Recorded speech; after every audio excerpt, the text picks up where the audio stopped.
China has banned the broadcast of BBC World News, accusing it of giving fake and biased reports. A government statement said the BBC's China-related reports seriously violated broadcast guidelines and had harmed China's national interests. That comes a week after a British regulator banned the Chinese broadcaster CGTN over licence problems. The ban has provoked the UK's condemnation, with the country's Foreign Secretary Dominic Raab calling the move an unacceptable curtailing of media freedom. Beijing and London are at odds over several issues, including Britain's ban on Chinese telecom group Huawei and the situation in Hong Kong. Fabrizio Goldoni is an analyst and a commentator and joins us now. Fabrizio, welcome. The UK has accused China of an unacceptable curtailing of media freedom. Now, many would be surprised at that statement, saying, you know, the UK knows a thing or two about curtailing and censorship of the media. Yes. But basically, this kind of, this kind of friction that we had has been started definitely from the UK media regulator that has pulled the license of China Global Television Network with a very, I think, a little bit ridiculous, pretext. The pretext was the license is wrong. Because it was issued to China Star Media Limited. So apparently they don't have editorial responsibility and they do not have control over the license service. That is a very debatable point. But the main reason, because China, in my opinion, China Global Television Network was doing a very good job in terms of broadcasting in English, and the audience was interested to the content. Now we do have basically just release the ban for the BBC World News from airing anything from China. And what the authority has said, that the BBC seriously violated China media regulation after several reports actually, but in particular at early of February, with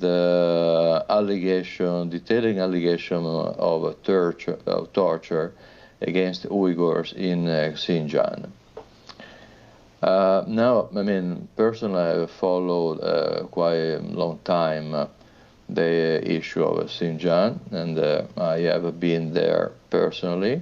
I traveled there, extensively, and I do not agree with the BBC position and the way of reporting.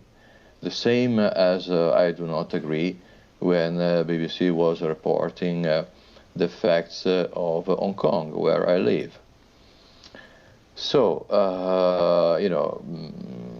if they remove for air BBC, personally, for me, is not a big loss.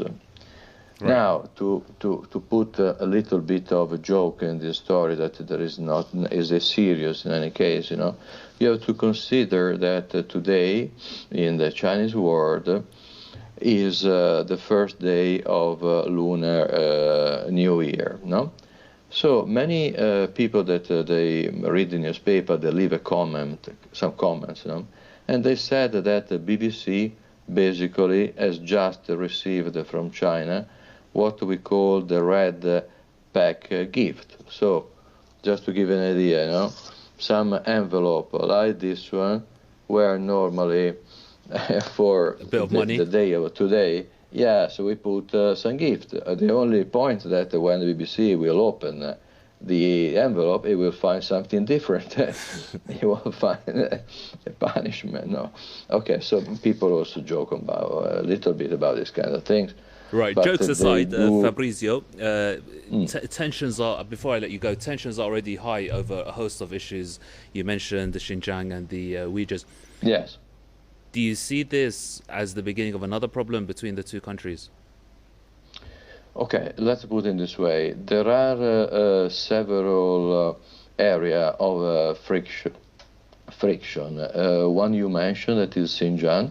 Then we have the South China Sea, and we have a Taiwan issue, and we have Hong Kong. And now, luckily, after the national law has become much more quiet and has been, in my opinion, solved.